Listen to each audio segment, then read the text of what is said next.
പുതിയ വിവരങ്ങൾ ഈ ഘട്ടത്തിൽ എന്തെങ്കിലും ലഭ്യമാകുന്നുണ്ടോ ഇതിൻ്റെ അന്വേഷണവുമായി ബന്ധപ്പെട്ട്? ഈ UK അമേരിക്ക സംഘങ്ങളൊക്കെ എപ്പോൾ ഈ അന്വേഷണത്തിൻ്റെ ഭാഗമാകും? അവർ ഇന്ത്യയിലേക്ക് തിരിച്ചിട്ടുണ്ട് എന്നുള്ള വിവരം നേരത്തെ പുറത്തു വന്നിരുന്നു.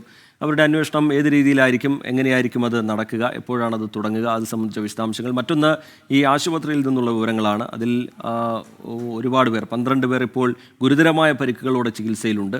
അവിടെ മൃതദേഹങ്ങൾ വിട്ടു നൽകുന്ന നടപടി ഇപ്പോൾ പുരോഗമിക്കുന്നു.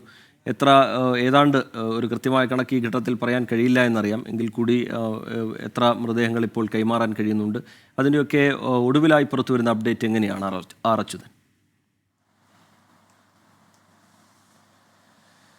റിജിത്ത്, ഈ അപകടവുമായി ബന്ധപ്പെട്ട ചില വിവരങ്ങൾ പുറത്തു വരുന്നുണ്ട് എന്നതാണ്. കാരണം ഈ വിമാനം അപകടത്തിൽപ്പെടുന്നതിന് മുൻപ്, ഈ AI-171 എന്ന് പറഞ്ഞ വിമാനം അപകടത്തിൽപ്പെടുന്നതിന് മുൻപ് തന്നെ ഈ റൺവേയുടെ മുഴുവൻ നീളവും ഉപയോഗിച്ചാണ് ടേക്ക് ഓഫ് ചെയ്തത് എന്നൊരു വിവരം ഇതുമായി ബന്ധപ്പെട്ട് പുറത്തു വന്നിരുന്നു. കാരണം സ്വാഭാവികമായി ഈ ശ്രേണിയിൽപ്പെട്ട വിമാനങ്ങൾക്ക് 2538 മീറ്റർ, റൺവേയുടെ 2538 മീറ്റർ ടേക്ക് ഓഫിന് മതിയാകും. പക്ഷേ ഈ അസാധാരണമായിട്ടുള്ള സാഹചര്യങ്ങളിലായിരിക്കും വിമാനം റൺവേയുടെ മുഴുവൻ നീളവും കൈവരിക്കുക എന്നാണ് ഇതുമായി ബന്ധപ്പെട്ട് ലഭിക്കുന്ന വിവരങ്ങൾ. അതായത് അന്തരീക്ഷ താപനിലയുടെ വർധനവോ അല്ലെങ്കിൽ ശക്തമായ കാറ്റോ ഒക്കെ നേരിടുന്നുണ്ടെങ്കിൽ എഞ്ചിൻ ത്രസ്റ്റ് അതിന് കൂടുതൽ ക്ഷമത നേടാനായി റൺവേയുടെ നീളം ഉപയോഗിച്ചുകൊണ്ട് ടേക്ക് ഓഫ് ചെയ്യും എന്നതാണ് ഇതുമായി ബന്ധപ്പെട്ട് ലഭിക്കുന്ന വിവരം. അന്ന് പക്ഷേ ഈ വിമാനം ഇന്നലെ ഉയർന്നു പോകുന്ന സാഹചര്യത്തിൽ ഏതാണ്ട് 38 ഡിഗ്രി സെൽഷ്യസ് അന്തരീക്ഷ താപനില ഇവിടെ ഉണ്ടായിരുന്നു.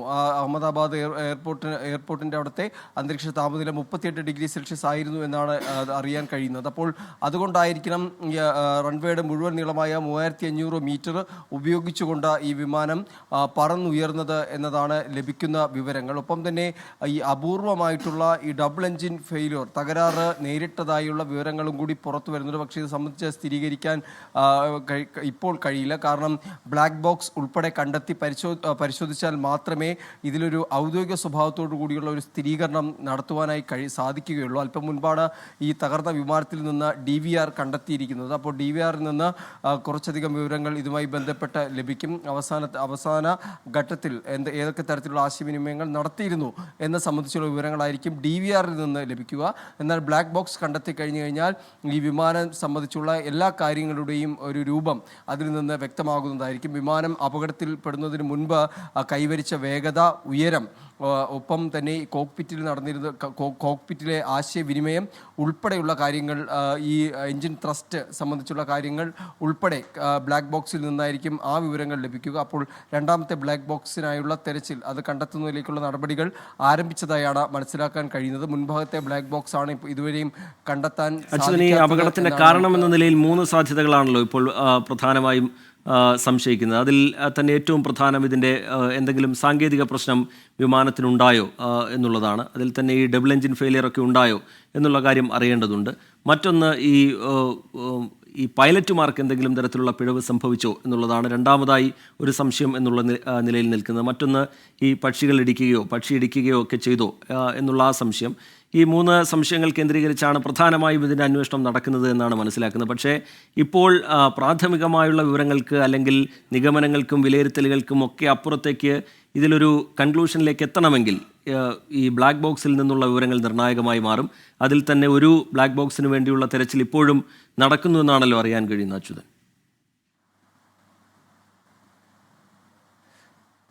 തീർച്ചയായിട്ടും റിജിത്ത്, അതായത് ഈ ബ്ലാക്ക് ബോക്സ് കണ്ടെടുത്താലും അതിൽ നിന്ന് വിവരശേഖരണത്തിനായി കുറച്ചധികം നടപടികൾ നേരിടേണ്ടതായിട്ടുണ്ട്. അതായത് ബ്ലാക്ക് ബോക്സ് കണ്ടെത്തിയ ശേഷം അത് അയച്ച് അത് ഒരു മാസത്തോളം ഒരുപക്ഷെ നീണ്ടു നിൽക്കുന്ന ഒരു നടപടികൾ ഇതുമായി ബന്ധപ്പെട്ടുണ്ട്. ഒരു മാസത്തിന് ശേഷമായിരിക്കും എന്താണ് ഈ അപകടവുമായി സംബന്ധിച്ചുള്ള കൃത്യതയാർന്ന വിവരം ആ ബ്ലാക്ക് ബോക്സിൽ നിന്ന് വീണ്ടെടുക്കാനായി സാധിക്കുക എന്നുള്ളത്. റിജിത്ത് സൂചിപ്പിച്ചതുപോലെ തന്നെ ഈ അപകടത്തിന് ശേഷം പലതരത്തിലുള്ള ചോദ്യങ്ങൾ ഇതുമായി ബന്ധപ്പെട്ട് ഉയർന്നിരുന്നു. ഈ പക്ഷികൾ വിമാനത്തിൽ ഇടിച്ചതാണോ എന്നത് സംബന്ധിച്ചുള്ളത്.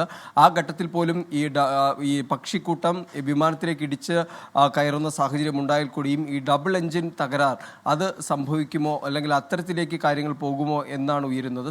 സാധാരണമായി ഈ പക്ഷിക്കൂട്ടങ്ങൾ കൂട്ടമായി വന്ന് വിമാനത്തിൽ ഹിറ്റ് ചെയ്ത് കഴിഞ്ഞാൽ ഈ ഡബിൾ എഞ്ചിൻ ഫെയിലിയർ ഉണ്ടാകാനുള്ള സാധ്യതകളുണ്ട്. പക്ഷേ അവിടെ ഈ ദൃശ്യങ്ങളിൽ, ഈ വിമാന അപകടവുമായി ബന്ധപ്പെട്ട് പുറത്തുവന്ന ദൃശ്യങ്ങളിൽ ഈ പക്ഷികളുടെ ആ ഒരു സാന്നിധ്യം ഇതുവരെയും തിരിച്ചറിഞ്ഞിട്ടില്ല എന്നാണ് ഈ ഏവിയേഷൻ വിദഗ്ധർ പോലും ഇതുമായി ബന്ധപ്പെട്ട് പങ്കുവയ്ക്കുന്ന വിവരങ്ങൾ. മറിച്ച് ഈ ഉയർച്ച അല്ലെങ്കിൽ വിമാനം റൺവേയിൽ നിന്ന് ടേക്ക് ഓഫ് ചെയ്ത് കൈവരിക്കേണ്ട ഉയരം ഈ വിമാനം കൈവരിച്ചിട്ടില്ല എന്നുള്ളതാണ്.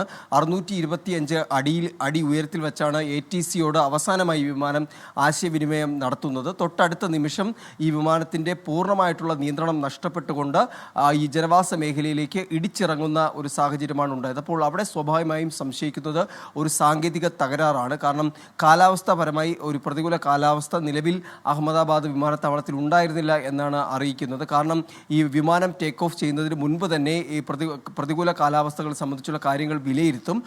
കാലാവസ്ഥ അല്ലെങ്കിൽ വിമാനത്തിന് പറന്നു പൊങ്ങാൻ കഴിയുന്ന തരത്തിലുള്ള കാലാവസ്ഥയാണെങ്കിൽ മാത്രമേ വിമാനത്തിന് ടേക്ക് ഓഫിനുള്ള അനുമതി പോലും നൽകുകയുള്ളൂ. അപ്പോൾ അത്തരമൊരു സാഹചര്യം, പ്രതികൂല കാലാവസ്ഥ സാഹചര്യങ്ങൾ നിലവിലുണ്ടായിരുന്നില്ല. കാറ്റിൻ്റെ വേഗത പരിശോധിച്ചാലും ദൃശ്യപരിധി പരിശോധിച്ച് നോക്കിയാലും അത് എല്ലാം ഈ വിമാനം ടേക്ക് ഓഫ് ചെയ്യുന്നതിന് ഏതെങ്കിലും തരത്തിലൊരു പ്രതികൂലമായി ഉണ്ടായിരുന്നില്ല എന്നാണ് ഇതുമായി ബന്ധപ്പെട്ട് അറിയിക്കുന്നത്. മറിച്ച് ഒരു സാങ്കേതിക തകരാർ നേരിട്ടതാണ് ഈ അപകടത്തിലേക്ക് വഴിവെച്ചത്. അതൊരു അപൂർവമായ ഒരു ഡബിൾ എൻജിൻ തകരാർ എന്നാണ് അതിനെ വിശേഷിപ്പിക്കുന്നത്. പക്ഷേ അവിടേക്കും ഈ സ്ഥിരീകരണങ്ങൾ എത്തിയിട്ടില്ല. റിജിത്ത് സൂചിപ്പിച്ചതുപോലെ തന്നെ ബ്ലാക്ക് ബോക്സ് പരിശോധിച്ചാൽ മാത്രമേ ഈ ഡബിൾ എൻജിൻ തകരാറാണോ, അതായത് 2 എഞ്ചിനുകളും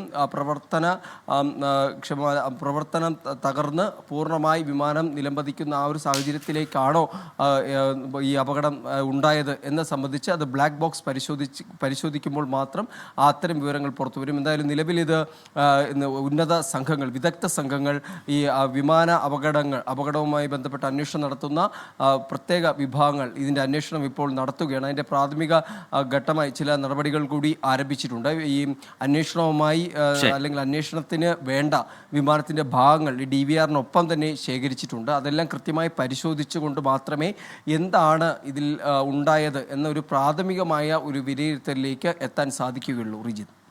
ശരി, അച്യുതൻ ഡൽഹിയിൽ നിന്ന് വിശദാംശങ്ങൾ പങ്കുവെക്കുകയാണ്. എന്താണ് ഈ അപകടത്തിൻ്റെ കാരണം എന്നത് സംബന്ധിച്ചുള്ള നിഗമനത്തിലേക്ക് എത്തേണ്ടതുണ്ട്. അതിൻ്റെ ഭാഗമായിട്ടുള്ള അന്വേഷണം അതിൻ്റെ പ്രാരംഭഘട്ടത്തിലാണ്.